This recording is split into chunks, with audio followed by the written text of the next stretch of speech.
Yeah.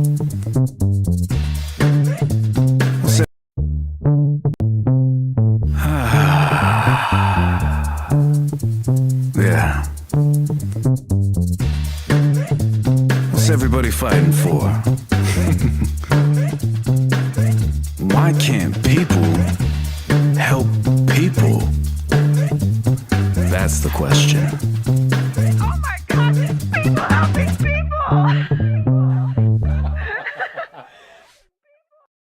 Tonight's episode of People Helping People Live is sponsored by Mike Silkowski. He's your local partner in getting your message in front of the right people. Mike specializes in helping businesses right here in Southern Arizona reach their ideal customers through TV and streaming services. He's not just sponsoring this Chapter 3 of People Helping People, he's building partnerships, and he doesn't succeed unless you do. If you're ready to grow your business with someone who's invested in your success, call Mike at 515-305-5311. Again, that's 515-305-5311. This episode of People Helping People Live is sponsored by T-Town Boxing, Tucson's home for boxing, kickboxing, and recovery classes for all ages. From kids to adults, beginners to experienced fighters, T-Town Boxing offers a space to grow, train, and challenge yourself. So if you're ready to push your limits and join an amazing community, reach out to T-Town Boxing on Instagram at instagram.com/T-Town-Boxing or their website, boxingtucson.com. Again, that's instagram.com/T-Town-Boxing or their website, boxingtucson.com.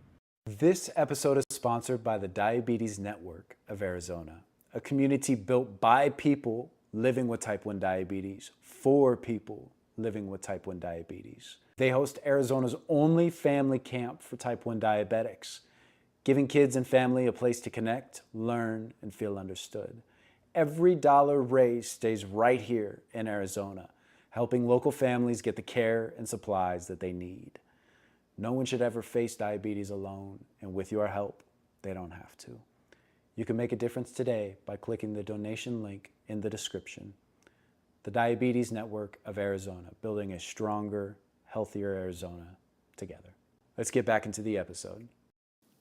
Ladies and gentlemen, welcome to another amazing episode of People Helping People.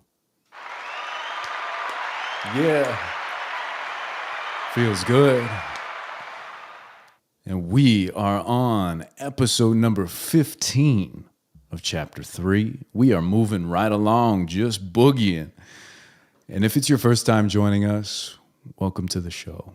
This is a live show, so you get the opportunity to be a part of this podcast, meaning if you have questions, if you have comments, if you have feedback for us, leave it in the comment box. We'll interact with you live on the show here, and that's what makes this so special. So be a part of the show, be a part of the podcast. Let us know where you're listening from. And, right before the show here, we were undergoing some technical difficulties, which is a common thread with live shows.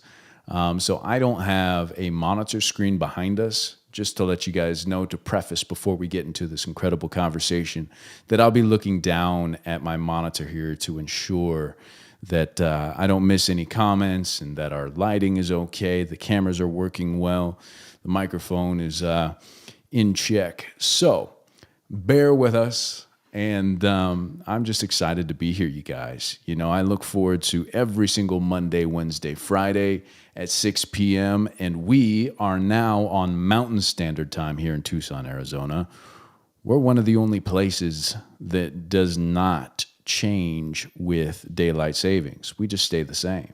So we were on Pacific Standard Time before, and now we are on Mountain Standard Time. So if you're listening from across the U.S., more than likely the time of the show has changed. So I want to thank everybody for being a part of the People Helping People community. We're continuing to grow, and I also want to touch on the fact that I am inundated with messages from guests, and I am so grateful for that.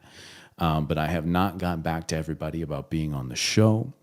because we do like to vet our guests a little bit and hear a little bit about them before we bring them on and make sure that it's going to be a good conversation for you guys. And today's show is no different. We have an incredible guest for you. But before we get into the actual show itself, a few things. Thank you guys. I just want to say thank you. We hit 1,100 subscribers on YouTube. If you guys are watching on anything other than YouTube, go over there, subscribe to the channel. So that's huge. You know, when we started this, I think that we had a few hundred subscribers. So we're moving right along. The snowball is in full effect. Another thing that's happening, we finally found a nonprofit to bring to light for you guys.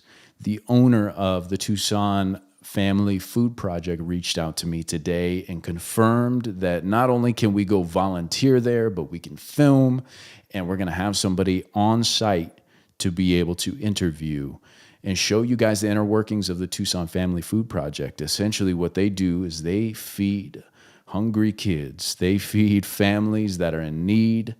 And, you know, we are going to be volunteering there and showing you guys the inner workings of their nonprofit and shedding some light on that, you know? So if you guys want to get involved, you can. And that's what People Helping People is all about. But without further ado, ladies and gentlemen, again, I'm so excited. Our guest is patiently waiting in the background right now. And I'm just so excited. He's a personal trainer. He is a coach. He has survived many things in life, and he wears a lot of hats, but he has turned the pain into purpose. And so we're going to have an incredible conversation with our guest today. Ladies and gentlemen, let's welcome CeJay Bromell. There he is. Well, thank you for having me. Absolutely, man. Welcome to the show. How we doing today? Man, I'm blessed. I ain't making no noise. Beautiful. Love it, bro. Love it. Well, we're excited to have you, man. And I want to thank you for reaching out to me. I'm so glad that you did. Yes. And as I told you before, you know, I'm going to be looking down. It's going to feel a little bit less like I'm having a conversation with you because I got to make sure that, you know, everything's running properly. My monitor is down. So I'll just pre-apologize for that. But for the people that don't know, go ahead and introduce yourself. Well, my name is CeJay Bromell. I am a South Carolina native in Conway. Basically, I grew up playing basketball when I was about 5-6 years old. And I always had a ball in my hand ever since, as long as I can remember, probably like 1 or 2. So my parents always knew I took a liking to that orange little round ball. And, you know, so I just kind of had a feeling I was going to do something with it one day. So basically the story is that, you know, growing up in a small town Conway, didn't have a whole lot of things growing up. Like a young Black kid like myself, we didn't have like too many mentors. Could either they're locked up and, you know, or they passed on, or they just get into trouble and things like that. So it wasn't really too much positivity in the city itself at the time. Alongside that, basketball was just out with my friends at the time. For many other kids as well, we just wanted to just work on getting better. We want to work on just trying to make it out, try to go to the NBA like any other common goal of any other kid. So we would always be outside from, especially Saturday mornings, be up like 8-9 o'clock in the morning playing at the park. And then we would just play till dark until the streetlights come on. And, you know, from back then growing up, we had to make sure we're home before the streetlights come on and all that good stuff. So that was something that we took pride in and we took advantage of as kids to help us exit our skills as we got older. I was bullied a lot as a kid as well. I was very quiet. I was a loner. But that little round ball just happened to become my best friend. I was able to vent to it. I was able to open up my heart to it. And, you know, it doesn't talk back to you, but it feels like it's listening, just its aura, its spirit. It feels like it's home, it's safe. You know, if you treat the game with care, if you put the work in and take knowledge of working on your skill, You can be anything you want to be and excel all your expectations within the sport. So I put my 10,000 hours in at the time growing up. Then when I became 17, I went into cardiac arrest. I died on the basketball court. So I was playing really hard and just outworking myself. Basically, I was just, my mind was telling me, keep going, keep going, keep going. And my body was just telling me like, no, stop. You need to slow down, rest, take the time, just relax. So I didn't listen. I just wanted to play ball. That was my passion. That was my love. So that was all I knew just growing up, just playing basketball because I was very passionate about it. So then I died for about 2 days. So when the doctor was about to pull the plug, after he had a conversation with my mom, just basically saying like, he's not going to make it. I feel like it's about time to make that call, Mom. What do you want to do? So it was very tough on her at the time to make a decision like that, to deal with life and death of your own child. So I was very fortunate enough to be blessed with a strong prayer by my grandma, who's still with us today. Shout out to grandma. She said a very strong prayer for me. And while I was on the other side, I felt like an aura, just a warm, familiar spirit. So the next thing you know, I was floating, trying to make it to that noise. It didn't sound too clear until I got a little bit closer to the noise and it started getting more louder and clearer. So it sounded like my grandma was just right in front of me. So I ended up going there towards that light. And next thing you know, I was brought back right by the time the doctor was able to touch the plug to pull it. So I was able to open up my eyes. Wasn't able to fully speak yet. So it took some time and physical therapy for months, close to a year for me to start walking and talking again over time and to get back into my stable mental state. So as that happened, a couple months later, being young and dumb, I tried to go out there and play again. Got put back in the hospital. Didn't go into cardiac arrest, but I was also implanted with a defibrillator and pacemaker. So then I got put back in the hospital, tried to go back and play again. Then I got shocked by my defibrillator. Then I tried to go back and play again. Got shocked, tried to go back and play again. So multiple times throughout the years. Then next thing you know, one day I had a heart-to-heart with my doctor. And, he was just telling me the more you get shocked, the weaker your heart gets. So that right there kind of just hit for me. And, it just took time for me to process all that. Being young and just like basketball is all you knew. That's what you love. I felt like I was trying to pursue a purpose still to see if I could still play, because everybody would edge me on and just tell me like, everything's going to be okay. Just take time off, play, get back to it. But they don't know the deeper meaning of your life being played with. So one day I had a dream, and I believe it was God in my dream. So my subconscious was basically telling me, just learn to just pass the ball to others. You're being selfish. You're being selfish with your life. You're being selfish with your gift. Pass it on.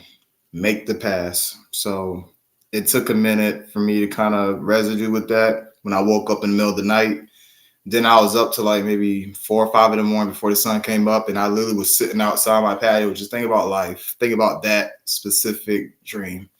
And it really hit me. The next thing you know, basically I just decided to call it quits. And I decided to become a coach and to make an impact on other young kids' lives. And it feels really good when you're doing the good for the community and for the game and for yourself, because it's really more like self-reflection of who you are as a person when you're teaching these kids principles and morals. So it definitely sat with me for these past couple of years. And so I fully have stopped. So I stopped playing. So as you could probably not see, but I have my little best friend here. It's always with me. Always. Then also one day, sometime this year, I ended up having this dream again. And this dream basically was like a message saying like this project was going to change the world, on and off the court. So I want to find a way to have a more deeper impact in people's lives, not even just the next generation, but just people in general. Because, professional athletes, they go through things, college athletes go through things. Kids that are homeless, X, Y, and Z. Everybody goes through things. So the dream was, and the project that I created was good ball movement. So basically, like if everybody knows basketball, good ball movement is when you pass the ball around offense and you trying to score. Good ball movement. The ball is not being selfish by anybody. This at the third is just moving around scoring. So I flipped it from a basketball's point of view to where it's basically giving off positive energy because, it's a good thing when you're moving the ball around. Everybody's getting a touch of it. Everybody feels the love. They can do whatever they want. So I flipped that from a ball's perspective again to where it's basically spreading off positive energy and love, just through a basketball. So I'll take like the quotes from people who I idolize and look up to and people who I basically like just take a lot of advice from, like a lot of celebrities or people I know personally. And I just kind of tweaked it up to where it helps people score in life, not just in the game. So it definitely plays like a bigger part. And I feel like it's definitely hitting off a lot more. So I definitely feel like the world needs to see that. Many communities and a lot of kids, need to see that because not everybody could go home to love. They can go home to a lot of different things. So a lot of kids, they always look on their phones and they look on TikTok, Instagram, and all that good stuff. So I figured, they'll be looking at a basketball if they're not able to listen to their parents or listen to their coaches or listen to someone that's trying to put them on the right path. But at least this little orange ball, they can listen to this from a familiar voice that they probably know or heard of before. It could be a positive rapper that they like, that's had like a motivational quote or something like that. I'll add it to the videos and into my content, and I'll make the ball seem like it's alive. So that's something I feel like that's very different and it's special to me because I have so much love and passion for the game. I feel like I have a lot of wisdom and life at such a young age because I'm a really old soul. So I feel like I want to share that love with just the world. And I feel like the whole world needs to feel that love. That a lot of kids, even if they're not the brightest stars, but I see you as one. I see you, but you have to put in the work as well in order to get there. I see you. I was that kid once. But if you want something done, you got to do it yourself and you got to put in the work. So that's basically what the basketball resonates, the good ball movement. That's what it teaches you once you look at more of the concept of it. I love it, man. I love it. Thank you for that breakdown. And I want to say first and foremost, sorry for butchering your name. Oh, you're perfectly fine. It's Bromell. You're perfectly fine. Bromell. Got it.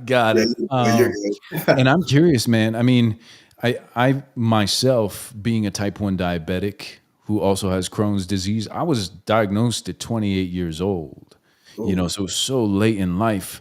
And it was that life-altering event that gave me a new perspective and a new outlook and a new purpose in service of others. And I'm finding too, as I'm doing this podcast and talking to more people that have gone through really traumatic things in their lives.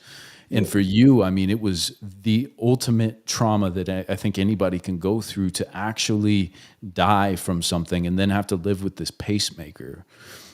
Excuse me. To have to live with that where, if you go into AFib, correct? That is correct, yes. Yeah, you go into AFib, your heart's out of rhythm, it shocks you, which apparently is extremely painful from what I've heard. And you found purpose in that, in knowing that all of these years dedicated to something that you absolutely loved, and good on you for finding that purpose from the get-go and utilizing that outlet, but realizing that that is what had saved and also killed you, that you want to help other people to find that outlet and train them in being the best that they can be for whatever avenue it is that they're trying to do. So I want to give you your flowers in finding purpose, because a lot of people, they take those moments of pain and let that just completely drag them down and use that as a crutch for the rest of their lives instead of using that as a tool.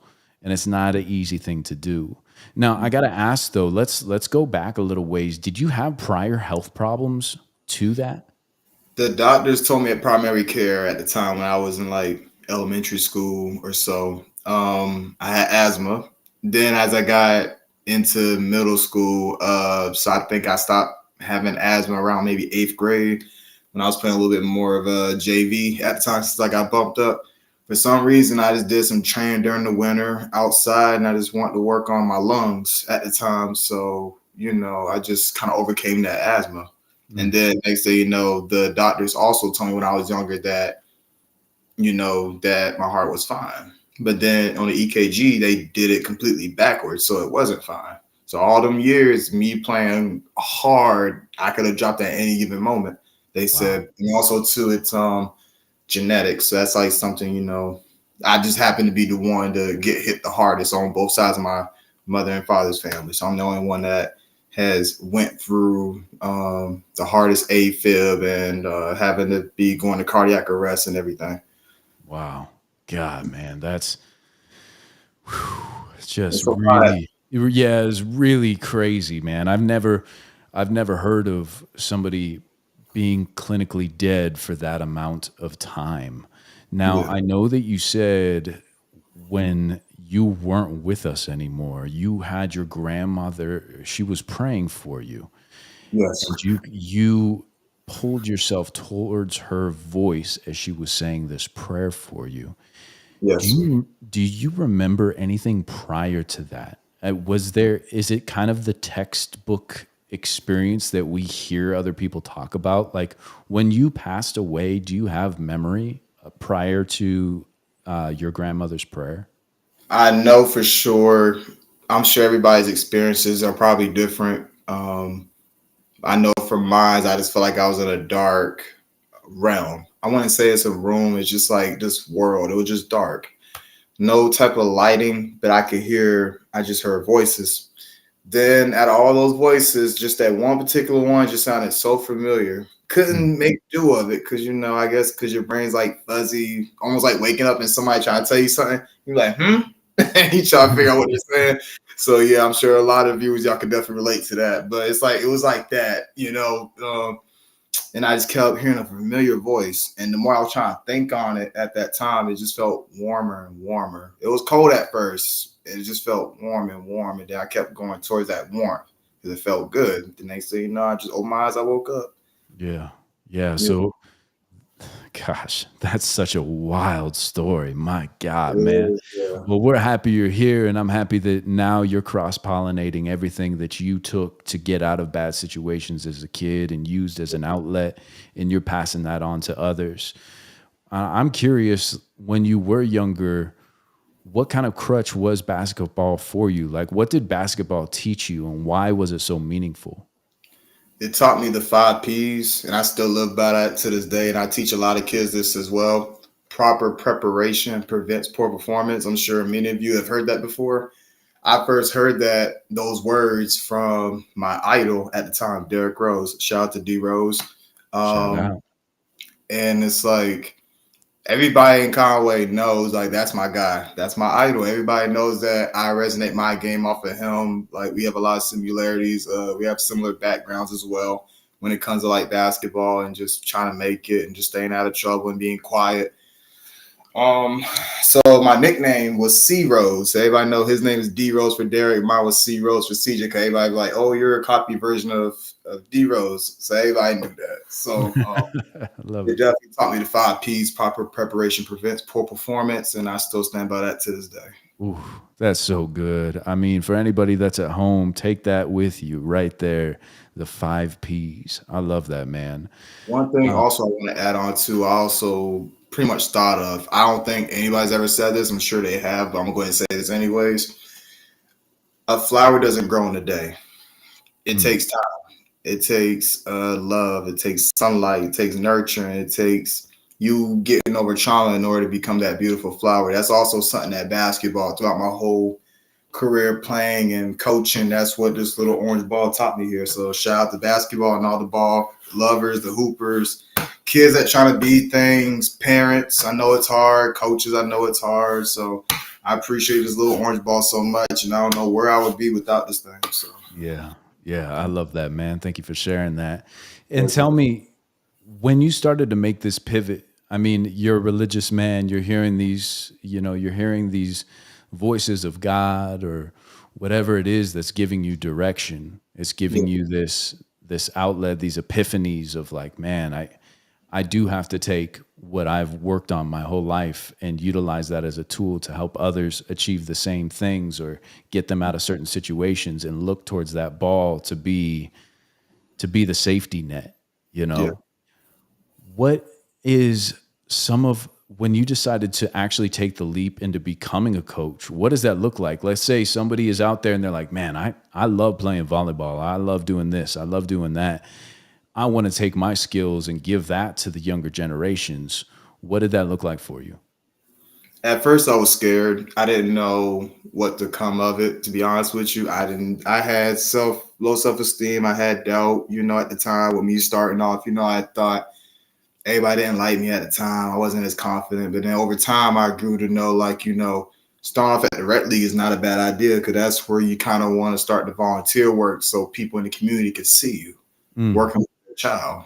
And next thing on top of that, just be yourself. Do good by people and do good by the players for one. Like, don't have this ego or pride thing going on because a lot of coaches, they tend to have that or only focus on just one player. Like, you could take that one special good player, best on the team, and help that player become a leader with the help within the whole team. That way your coaching would be a whole lot easier. Yeah. 100 times easier. That's the way I look at it, because I know what it's like to be left out. I believe in no holding, just don't leave no kid, behind. And also to make sure all parents and yourself is on the same page of what the common goal is for their kids, and it's just to have fun and learn the fundamentals. Yeah. Yeah. Do you have any stories about kids that maybe were resilient or getting into mischief or that kind of came under your wing and you saw a big change in over time? I had a group of foster boys. This was probably 5 or 6 years ago. Every single one of them was bad. Really, really bad. Some went to jail a couple times. Some went to juvenile a couple times, and they got out X, Y, and Z. So came from rough backgrounds. So when I came in, when I got reached out by the, I forgot what you call it. I guess the head chaperone, I guess, that watches over them when they go on trips and things. So I got reached out by that person. The next thing you know, I came in on my first session. It was very smooth because they didn't have nobody to really look up to and somebody that's positive and influential and that's impactful to their lives because they didn't have no big brother or big father figure. All they had was just themselves, just independently, just themselves. But I taught them, family is everything. And now we're all close to this very day. So we're all very tight. And they stopped getting in trouble in school. Some of them became valedictorians for different other schools, and some of them actually having their own business. So I feel like that right there that was just God working through me through this ball just to them. This right here, it brings a lot of family together. Thank you. It brings brotherhood and sisterhood. It brings family together when it comes to this ball right here. So that's also something that's very impactful. And I feel like, I didn't have too much of growing up, but I feel like I would just love to see and help others reconnect or be connected in some way, shape, or form, Yeah. Yeah. I think it's so important for anybody at a young age to have a good group of people together working towards a common goal. And that could be through basketball. It could be through football. It could be through music. It could be through academics. I mean, there's so many different outlets and avenues for these kids to get involved with one another.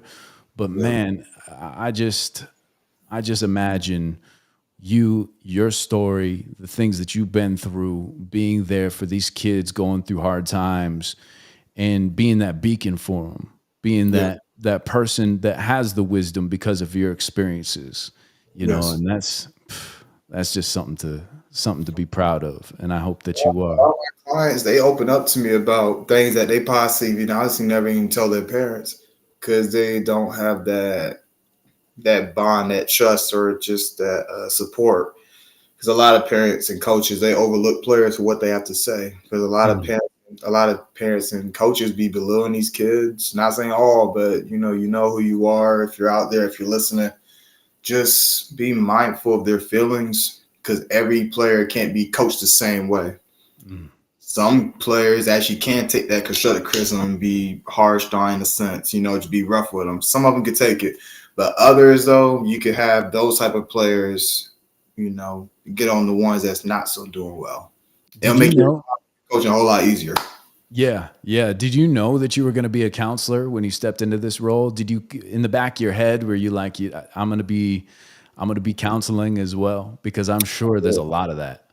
It is a whole lot of it, and I'm very blessed for it too. Just to have that gift, that's a gift, and not everybody can have that. Because some people you can walk around, because you wouldn't tell no random stranger at a basketball game, your problems, or at a grocery store, your issues, and stuff like that. But I just happen to have that type of aura, and I'm very grateful to have that gift brought upon me and blessed me with it. So I appreciate it. How long you been doing this? Probably like 4 or 5 years now. Nice. And I'm gonna still keep going. So I'm 6 feet under. That's the goal. I'm gonna keep going. There you go. What's the goal, man? Do you want to train other people to do this same thing? Do you want to branch out? And is it sparking new types of passion and things inside of you that you're like, man, maybe that could be a portion of my business? Or most definitely, I'm definitely open to networking and traveling around and helping other coaches become better coaches, helping other players become better players, helping cultures become better cultures within this game, and just impacts of life too. So I'm definitely wanting to network, and I'm definitely open-minded to doing those things. Cool, man. Yeah, that's what it's all about. Just cross-pollinating that information, and to have 5 years under your belt with a lifetime of experience behind that. Yeah, that's so valuable. And if you need anything from us here, like if you just want to step on here and have a conversation that you can clip up or whatever it is to help get that word out, welcome to the People Helping People family. Thank you so much. I appreciate it. For sure, man. I got to know though, because I think we're kind of from the same generation. And when you talked about the street lights coming on, it was like, gosh, it just seemed we're sounding like the boomers out here, like the good old days, right?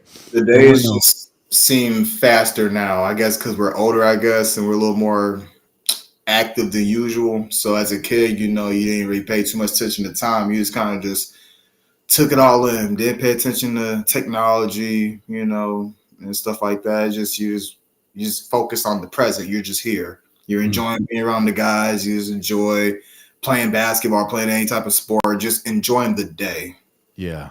So I definitely go back sometimes. Yeah, man. How do you find balance? Because I reminisce on those days, and I feel as though we totally had a different time as far as our experience of life. And when you're training and coaching these kids now and counseling these kids now, they're seeing life through a whole different lens than we did. We were involved in our surroundings. And so I'm curious about balance. I'm curious about how you balance your life. How do you stay grounded? How do you keep work and personal life balanced? Do you have a routine for that? I keep God first. So I pray every day, the moment I wake up and the moment before I go to sleep, for one. Because without him, I wouldn't be where I am right now. You and I possibly wouldn't have crossed paths. And I honestly feel like I still wouldn't be here to this day breathing. But also, too, how I find balance. I feel like with me, I found balance at such a very young age now. I feel like with just appreciating and being grateful for where you are. You don't have to settle there, but be grateful for where you are, because it could be worse. Your situation could be 100 times worse than where you are right now. Just also find joy within what you do. And if it is something you want to do for a living, find purpose within it.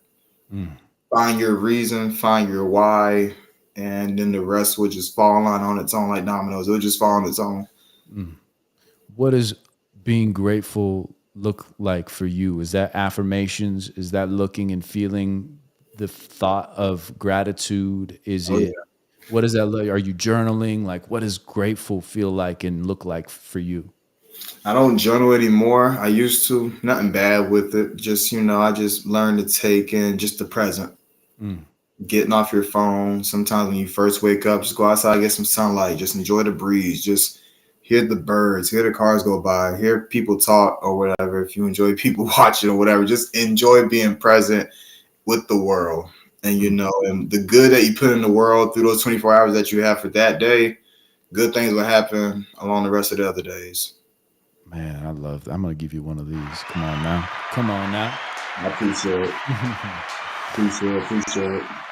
You know, selfishly, this podcast, I get to sit down with people that I am so inspired by. And it is so nice to sit down with people that are finding their purpose in service of others. Because I think, you know, the common journey that I'm finding with the people that I'm having on the show, and yourself included, is how can we make the biggest impact with the life that we have and the time that we're allotted?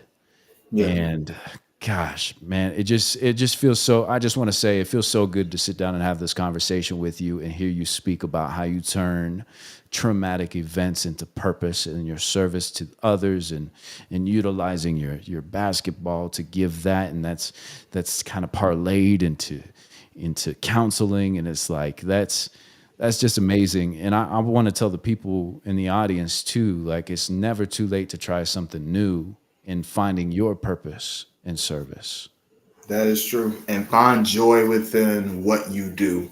If you know this is something you really want to do, find the love and passion through that. You can be impactful in a lot of ways to be successful. You don't have to do every single thing. Everybody has a role to play. Just like I teach my players, if you just play your role, you don't have to be the star of the game, the star player of the game or whatever. Everybody can win because it's a team sport. Everybody can win if you just learn to pass the ball, communicate, and just be self-aware of what's going on. And that also transfers over to life too. And that's something I feel like I've learned at a very young age, and then I'm very fortunate enough to pass that knowledge on to other people as well. Yeah. I mean, that's what I was saying about those team sports situations, is that does just seep into the rest of your life. Like, you're really just pouring the foundation to be able to utilize those things on and off the court. And, you know, to be giving these kids that are either in tough situations or maybe they're bright-eyed and bushy-tailed and just excited about things, just be filling them with that wisdom. I mean, it's got to be a great feeling. You got to rest your head easy at night knowing that you're making that impact, and that big man upstairs lets you know that this is your calling, man. That's it. And that's why I'm very, very, very grateful. And I can't wait to see how far I take this. I'm going to keep going. You know, like I said, as long as I'm breathing, as long as my heart keeps beating and my ball keep bouncing. So I'm going to keep going with it. I'm going to keep passing the ball to other people, and they're going to feel good to actually get to hold it and live in their truth. Yeah. Just like I did with mine. Even though I wasn't fortunate enough to, you know, take it that far in that way as a player, but I feel like I've done enough work as a player here in my community and also in my state. So I'm grateful for all the people I played against. Shout out to them. The coaches who I had played for and played against. Shout out to you guys. And I also want to say shout out to all them future next level basketball players that we'll be working with. Very soon. I love it, man. And you talked a little bit about South Carolina. What is South Carolina like? Give me a breakdown of, like, because you're working with the youth. So are they good schools? Are they hard schools? What's South Carolina like? It's different, but it's like a lot of people from all over the world trying to move over here. They love it because of the weather, because I stay close to Myrtle Beach, for those who know. Whoever visited Myrtle Beach or heard of Myrtle Beach, yeah, just, you know, I've been here, just seen it all. So South Carolina is not bad. The weather is good. You know, a lot of people move here for that. They're always reconstructing and always building, so they're always trying to build something new. So I figured, you know, why not start now to build something new to add on to what they're doing, to make this a more possible outcome that's positive for the communities that's here. Yeah. I want to acknowledge some of the. Oh, I got some crazy echo going right now. Hold on one second. Let me see. I want to acknowledge some of the people that are just joining us. Welcome in. Simply Magnetic is out there. Sorry we missed your comment as we were diving deep in this conversation, but she says so incredible. She was talking about, I saw that pop up when you were in the midst of your story. So there's some people resonating with you. We got Kayla Coffee Studios in the house. Welcome in. She's giving us a hug right now. Thank you. I know she's at work. She's on the grind. And Rich, legend. What's up, brother? Good to see you. Says, good evening, everyone. Sorry so late, working under the trailer, trying to get some things fixed. It's all good, man. We here. Man. And if you ever miss a show, you know, it's on YouTube. So you check us out. You can always, and Rich, all these guys, our community is crazy. They're loyal. They're with us. Like, you know, I feel the love. I appreciate it. Thank you, guys. Absolutely. Absolutely. So thank you, everybody, for being here.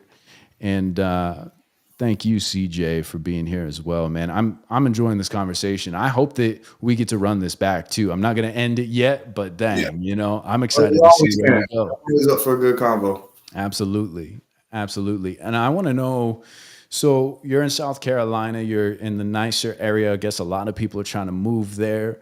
Yeah. Have you seen a big change in the last 5 years in the way that kids are acting and how coachable they are and the counseling aspect? Has there been a big change in kids' mentalities? It's more so coming from not just the influencers that they look up to in social media, but it's also the parents too.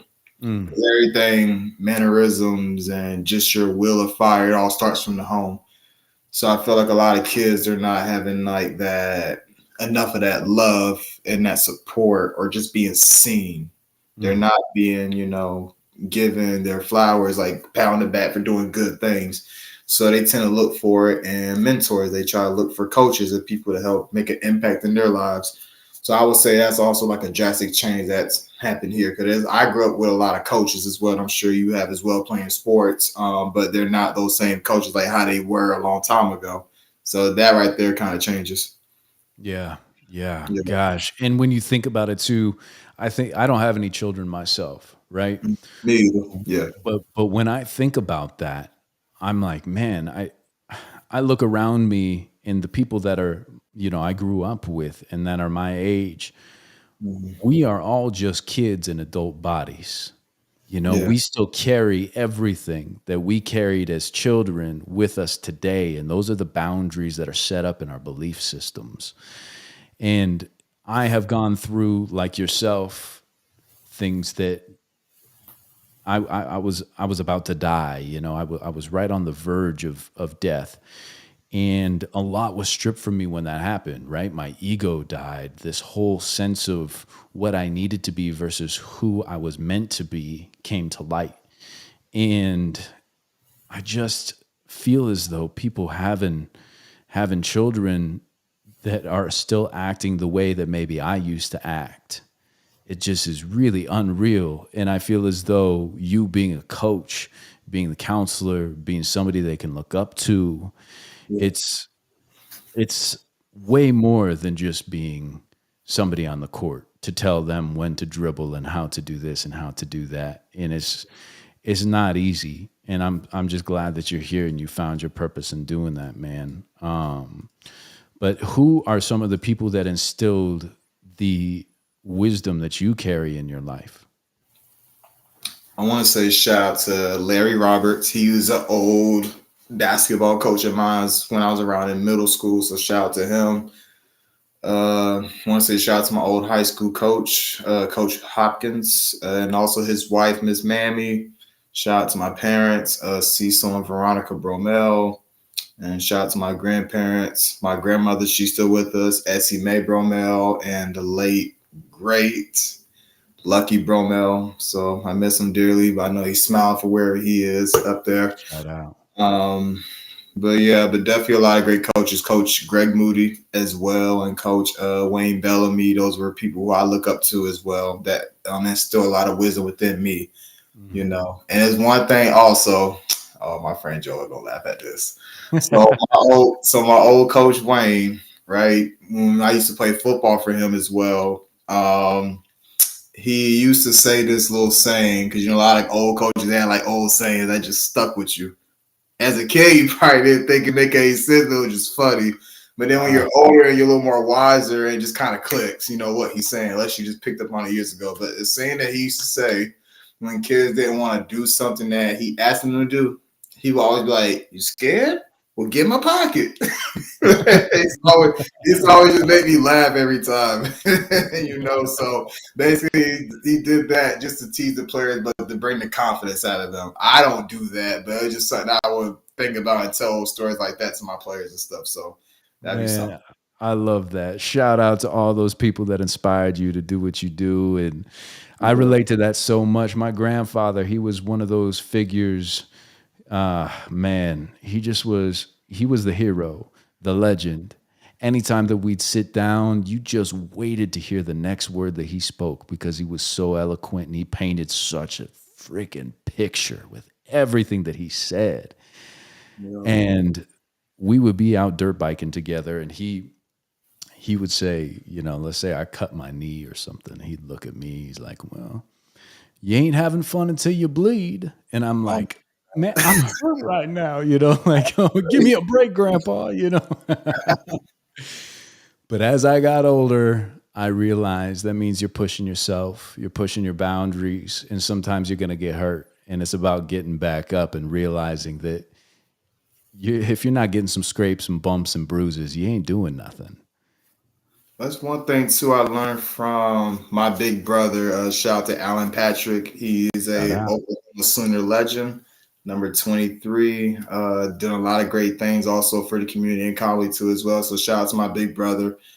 And Derrick Rose, like when he had the ACL injury as well around that time, 2010, 2011, I tend to look up to everything that he says during his interviews and podcasts and everything that he does by, coming back bigger, stronger than ever. So I look at that and I took that, as be blessed for where you are, but put in the work to where you want to be. So that's also something that he also instilled within me as well.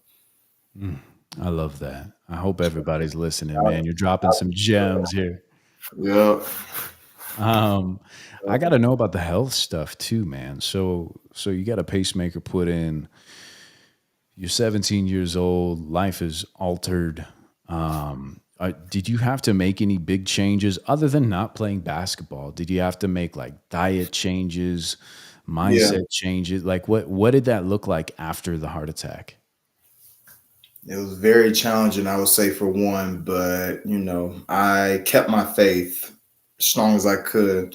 There were times where it did slip, being young and everything like that. I felt like I wasn't as intuitive with myself and my body. Now I know my body in and out. Back then I was still kind of figuring that out, knowing my limits. So those were things I had to resonate and think of my own at the time. A doctor could tell you one thing, but he doesn't know how he or she doesn't know how you truly deeply feel about your body. Mm-hmm. Something's wrong. There's something wrong. I'm sure everybody here can relate to it when they go, tell their doctor something. They always be like, oh, no, there's nothing wrong with you. But that's what they've been trying to tell me for a long time. Every time I would get shocked or every time I would just come in, I would feel bad or I had to do something mental. They always tell me, you're okay. You can't tell me that because I know my body now. Back then I would listen to them like, yeah, you're right. I'll probably be fine. But as you get older and, and you deal with certain things, you tend to like just be more in tune with your body and how you feel. So you know.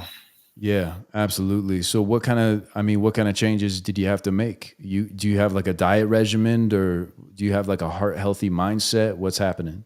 Heart healthy is I'm always eating fruits. I'm eating vegetables. I cut back on a lot of rice and a lot of fast food and things like that. So I always eat a lot of fruits in the morning.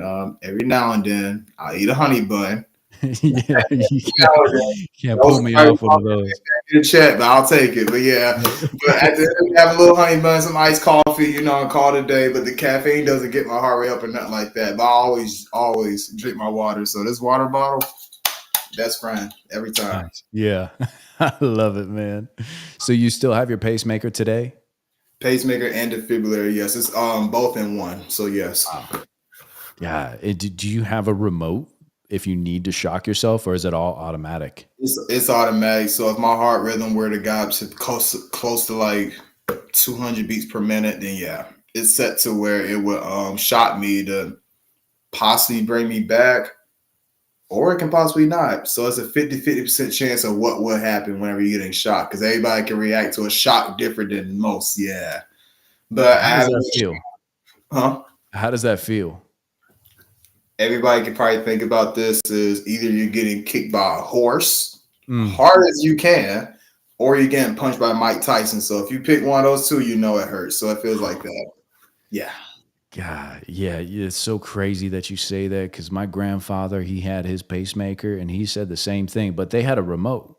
So my grandma, let's say that he was in atrial fibrillation for a while, and he would lay on the couch and he would just clinch up, and she just would walk in the other room, and he said the same thing. It was like Yeah. taking a Yeah. horse kick to the chest. But I know when it's coming. Like I know the feeling when it's coming. But I haven't done anything extreme. Even with coaching and training other kids, I don't have those episodes anymore. Not sounding completely cured, but at the end of the day, I just haven't had too many episodes. But there are times where I'll take a pause. I can feel my heart kind of skip a little bit, and I'll just take a little chill pill and relax and sit back for a second. All my clients and parents are very aware of my condition and things like that, and they're very mindful, and they always will still come and put in the work because they know the drills that I've instilled within them. So they go twice as hard. Yeah. Yeah. Geez, Rich, he's in the house. He says, and if you want to imagine what it feels like to be kicked in the chest by a horse or Mike Tyson, he says, LOL, good word, CJ. Thank you so much. I appreciate it. Oh, that's great, man. I mean, well, I thank you for being here, and I want to talk to you. I got a couple more questions for you before we let you go, man. I want to know, being that you're so faith-based, there might be some people out there that are either on the fence or looking for God. I know myself personally, I believe in a God, but it's tough for me sometimes to pray. I feel like my manifestations are praying, right? And I feel like maybe just the context of the words that I use to describe the way that I pray are a little bit different than most. But for people that may be on the fence about that, why does somebody need God? They give you a sense of direction for a positive, peaceful lifestyle. Yeah. Thank you for that. Thank you for that. And I noticed too, I've been to church a few times, and I notice, and I don't know if I'm alone in this, and maybe it's a part of my ego still alive that needs to die. But I notice that anytime that I pray or do anything, it makes me emotional so fast. And it's tough. It's tough for me. So I always thought that was interesting. Like, why? And maybe that's because that's the way I need to run, because I'm not a very emotional person in general. And so when that does happen, it's like this red flag.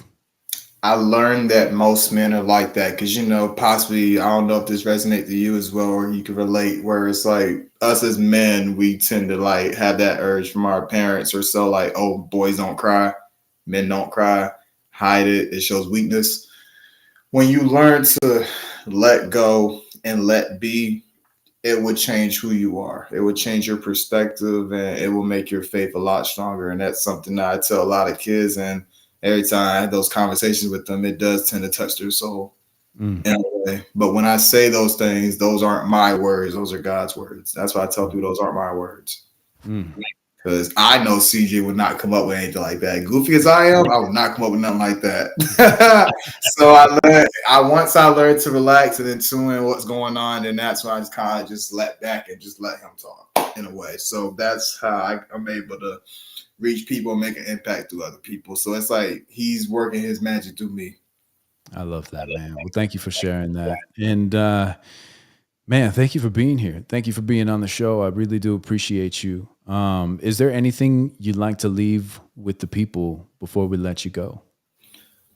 Always remember, a flower cannot grow in a day. Even if you're going through the toughest concrete known to man, there's going to be a crack once you learn to let be and let go, and you will rise to be a beautiful flower one day.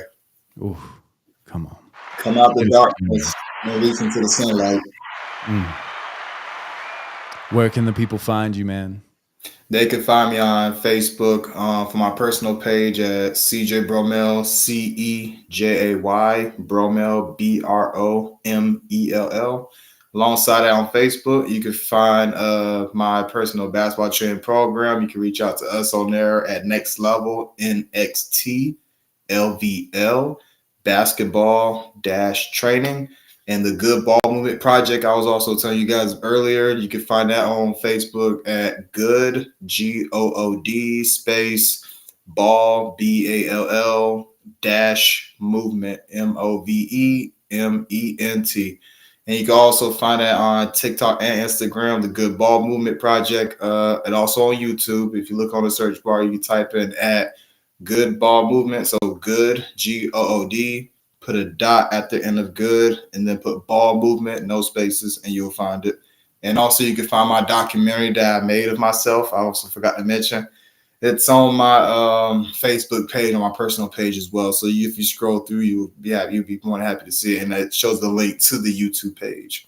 Awesome, man. Gosh. Yeah, and I put all your links down in the description, so you guys go support CeJay. He's out here doing incredible things for the community, for the youth. And he's growing along the way. So let's follow his journey. Let's show our support. And listen, welcome to the People Helping People family. If there's anything that either myself or my network of individuals can do for you, if you have something that you want to launch or just sit down and have a discussion, reach out. We're here for you, man. I most definitely will. Thank you for the love. Thank you for having me on. Thank you, everybody. Absolutely. Ladies and gentlemen, CeJay Bromell. Yeehaw. What a conversation. Holy smokes. Man, as we continue to move forward with the show and I continue to have guests on, I mean, talk about restoring faith in humanity. There are so many people in the world that are doing such good things, and it's so interesting to see and hear about the lanes that they pick and why. That purpose is so important. And I really appreciated that conversation for so many different reasons. And I think that with that conversation, I'm going to be more intentional with my prayers. So I thank you, CeJay, for that. And I thank you for being the vessel that you are for the people around you. Man, that was great. That was great. That just felt good. That felt great. Rich says, thank you for your wise words, CeJay. Take care and be safe in all you do. Absolutely. Go show CeJay some love. All the links are down below. Again, if you guys missed it, we're going to be volunteering at the Tucson Family Food Project here soon. I'm very excited. We finally got the green light. So we're just waiting on their schedule and who we're going to be in contact with there, because we're going to show you guys a great mission here in Tucson and how to get involved. So finally, we did it. We landed the plane. So exciting. So exciting. I want to thank everybody. We finally hit 1,100 subscribers. If you guys are not subscribed to the channel, subscribe. Give us a thumbs up too, as Rich would say. He always catches me on that. Give us a thumbs up. It doesn't cost anything. As Rich would say, it doesn't bite hard. So yeah, just support people helping people. I mean, that's what we're here to do. So again, thank you so much for CeJay Bromell for gracing our audience with your presence and doing what you do in the community. And thank you all for joining us on this incredible episode. And as you guys know, Monday, Wednesday, Friday at 6 p.m. now Mountain Standard Time, not Pacific anymore. We're Mountain Standard Time here in Tucson. So I love you guys. Thank you for joining us. We'll catch y'all on the next one. Deuces.